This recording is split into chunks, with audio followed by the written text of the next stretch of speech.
Charot. Alright, yung gabi sa tanan, yung gabi.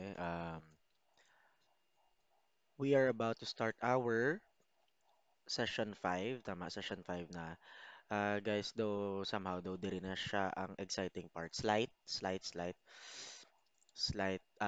exciting part. Kasi syempre, BP, kag mga, ano na, mga vital signs, Pwede syempre, pagyan lang natin, kasi syempre, lapit na lang yung exam.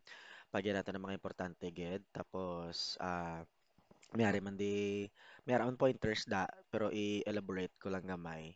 Kinsend ko naman sa inyong pointers. And that's it. Let's start. Sige, let's go. Preparation guidelines for physical examination. Di ba, physical examination na kita.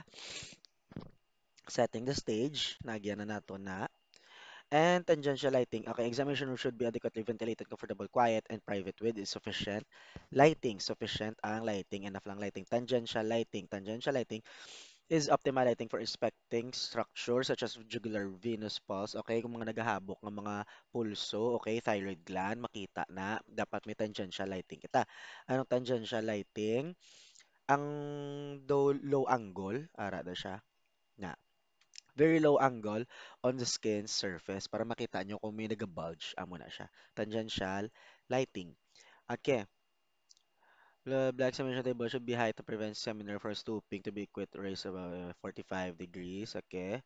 Check your equipment. Guys, sa equipment, hindi tayo pag-isa-isa. Okay, balaan nyo naman ni. May mga equipment, balaan nyo ni. Kag nakita yun ni. Diba, hand sanitizers, gloves, ako, swads, of course, paper and pen, or computer, mayara, pen light, opaque card.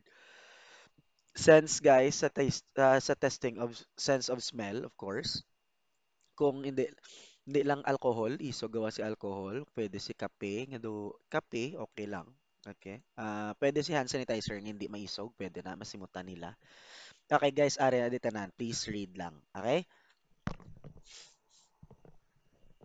Next. Sorry. Um, Patient. Okay? Prepare the patient physically and psychologically to allay anxiety. Of course, di ba nga ba ako nasa sugod pa lang, dapat dulaon na ang anxiety ni patient. Next, provide privacy to prevent feelings of embarrassment para hindi mahuya si patient. Curtain the unit if curtain the unit if necessary at necessary. Okay, pwede gid nga dapat ikortinahan para hindi mahuya. Okay, provide adequate information about the procedure, what to expect during the procedure, and what is expected of the client to gain his cooperation. Provide a new clean gown. Okay, kay may ma-JS na kamo charot. Basta gown guys, hospital, okay? Guys, physical examination, guidelines, physical examination na kita. Okay? Wash hands, of course, number one, ginaiyahalin sang una, wash hands, gid, una. Are we clear? Crystal clear. Okay. Guys, tandaan si IPA, best friend nyo ni, okay? Nga, inspection, palpation, percussion, and auscultation. Guys, agyanin naton karon sa dalom, i-explain ko tani siya subong, galing na dunduman ko, mayara siya sa dalom. So, hindi ko na pag-ipadalman ni, move on kita, IPA, tandaan lang ha, hold on to that, IPA, okay? IPPA. Normal na ha, general sequence, gina mag-perform sang physical examination, amo na siyang technique. Begin physical examination procedure be measuring person's height, weight, blood pressure, blah, blah, blah. Vital signs, okay? Explain each step in the examination and how the patient can cooperate. Encourage the patient to ask questions. Okay? Sorry. Encourage nyo nga na mangkot ang patient para at least engaging siya kag hindi siya mahuya. Okay, ma'am, may mangkot ka mo. Muni, okay lang ma'am. Isabton ko lang muni kung muni pamangkot ka mo something. I-encourage yung patient, okay? Para ah, magsalig siya sa imo bala, rapport. Next, perform the procedure using head to toe sequence. Okay, head to toe, ara na sa siya. Head to toe or cephalocaudal, head to toe. Pero, guys, sa tiyan, lain ang sa tiyan. Di ba ginahamba ko IPA, IPPA? Diriya, sa tiyan, IAPP. Sir nga IAPP, siya yung nga lain, siya sir sa tanan nga areas how nga sa abdomen lang gid yung examination nga IAPP siya. Okay. Nga guys, diri una ang palpation, percussion, auscultation. Diri una si auscultation. Okay? O tara explain ko na lang gina to. Okay, inspection magamba ta inspection guys, inspect ginalantaw, okay? Inspect. 'Di ba? For example, ara ta sa head o sa head. Sa head or diri sa forehead o diri. Una, inspection lang tawo nanay o lang tawon inspect. Okay? Next is palpation, palpate, kaptan. O kung may mga nagabukol-bukol da, o for example, diri sa breast or sa chest, o na. 'Di ba? Pag inspect, pag lantaw, i-palpate na dayon. Okay? O, nan. Next, percuss. Magama kita percuss. Percuss, ginaano gamit?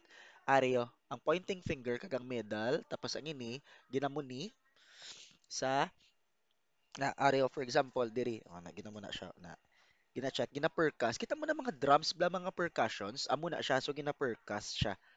Okay, percuss. Next, auscultation. Anong auscultation? Gamit na naang stethoscope. So, stethoscope, gamit stethoscope, ginapamatian siya. That's your auscultation. Okay, so una, inspect, lantaw, tapos kaptan, kung may nagabukol-bukol, okay, humuk-humok, gidya, okay. Tapos next is percussion, i-percuss mo na. So, mo ning gamit, oh, na, tapos ginamo na, na. Nga, sir nga gina-percuss naton. So, for example, sa chan, oh, di ba, ang chan ni patient, nudo ka dako, ginasang chan mo, sir, how, mo na, i-percuss mo, oh, pagbatsyag, mo na blang ginapitik-pitik sa mga ginikanan naton. So, na blang kung butod, puno sang hangin, puno sang tubig, something. That's your percuss kung sa English, kung sa nursing pa. Okay, ang chan. Na, ay, hindi kita ako chan. Basta mo na, percuss, oh, na. Then, auscultate, pamatian. Okay? Pero sa chan, guys, lain siya. Una sa inspection. Nga, palpation is done as the last technique. Palpation is done as the last technique of the abdomen as it may disturb the bowel sounds at the start of the procedure. Kaya nga, guys, una si palpation, okay?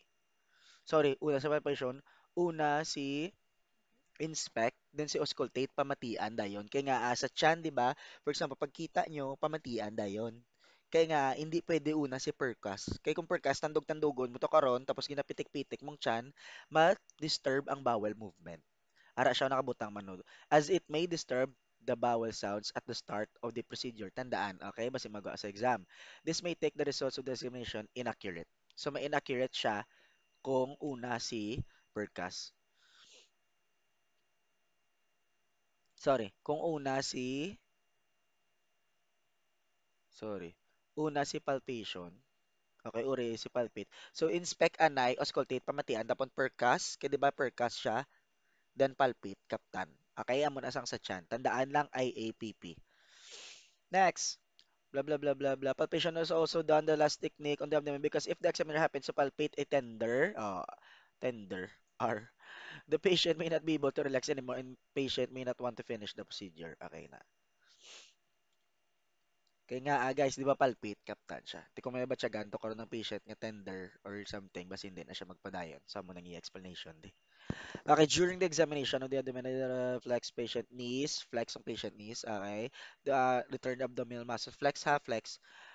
To return, to relax the abdomen, kaya di ba ga steady siya, ga extend. I-flex ang tiil ni patient kung mag-check sang abdomen. Okay, meaning pasakaon ang tuhod. Hindi pasakaon ang tuhod, like i-flex ang tiil, okay? The sequence, examining quadrants, abdomen as follows. Guys, magwa sa exam, magwa sa exam ang ini. Okay, right lower quadrant. Mag-check bala, 'di ba sa chan? Mag-check sa chan, una ang right lower quadrant, ari na lang.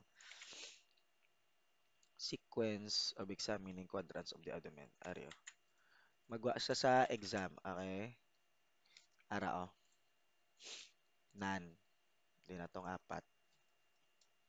Kita nyo da. Hmm. Nice. Okay, nan, ara siya. Oh, na. Diin una, sir. Oh, pagpasunod, right lower quadrant. RLQ, ari siya. Right lower quadrant. So, din ang right lower quadrant, diri. Okay? Then, right upper, left lower. Okay? Tandaan. Avoid of the palpation ng patients with tumor of the liver. Of course, may tumor, guys. Hindi sagay tumuk-tumuk da. Nagay palpate da ang mga may tumor na da. Nga may na suspected na bala. Makita nyo man na sa nurse's notes or sa ano ni tawag sa data before ka mo magkadto sa patient. If a thermoscope is done, Okay, darken the room with better illumination. Explain this to the patient, prevent unnecessary anxiety. Okay, kay makibot na karang patient nga ginpatyan mo sa suga, nurse, ano obrahon mo. Okay, explain mo siya, sir, kay sugaan, sir, para makita kung ano gid man ang ara sulod or kung ano nakadako. If a female patient must may physician, female nurse must be in attendance, dapat may babae gid. Okay. Okay, next na. Cardinal techniques of examination. Guys, si cardinal techniques of examination magwa sa exam, tandaan, ha? Cardinal techniques, ari siya guys si IPA. Amo ni siya. Oh, ari gin-explain ko na ginahiligay nun. Ari English ni sa itsindihan nyo. Okay, post na to ang kagina. O, close observation, di ba? Bako ginalantaw o observe lantaw ng appearance. O, sa palpation, tactile pressure, magabata, tactile pressure ang ano ni ang sa skin bala ang movement na tactile pressure so amo na go lago from palm of finger or finger pads finger pads guys ginaisa-isaya ni okay para ma-check kung may elevation o kung gahabok may depression may gasalop o init tender o something like that may pulso amo na. Next is percussion. Okay, percussion, striking or flexor finger. Ari, flexor finger. Usually the third. Ari, one, two, three. O, hindi ka mukha no sang three, aring three. O, diri, na. Deliver finger. Rapid tap, okay, or blow. O, amo na siya. Distal fleximeter finger. Usually the third distal finger, magyapon ang ginagamit of the left hand laid against the surface of the chest. O, blah, blah, blah. Auscultation, narin na ginamba ko stethoscope. Pamati lang sa stethoscope. Amo na siya. Okay, auscultation. Next, general survey. Sorry. Processes, blah, blah, blah. Guys, hindi na pagpadalman. General survey, okay, makita apparent health. Makita nyo man ni kung mag physical examination again. Okay? General survey, general appearance, vital signs. Guys, sa vital signs, tandaan nyo, sa vital signs, tandaan sa vital signs, ang mga normal values, magwa sa exam. Tanan, everything about sa vital signs, magwa sa exam. Okay? Tanan. Also called the cardinal signs, vital signs, or cardinal signs, amo ni sila. Okay? B, sorry, temperature, pulse, respire, kag BP.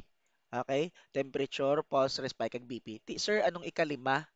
Kay lima ang vital signs naton, guys, ang pain. Anong pain? Kontra na Naruto. Joke. Pain. Okay? Sakit. Ang fifth vital sign. Are we clear? Crystal clear. Okay. These signs provide excellent clues to physiological function of the body. A change in vital signs may indicate a change in state of health, of course.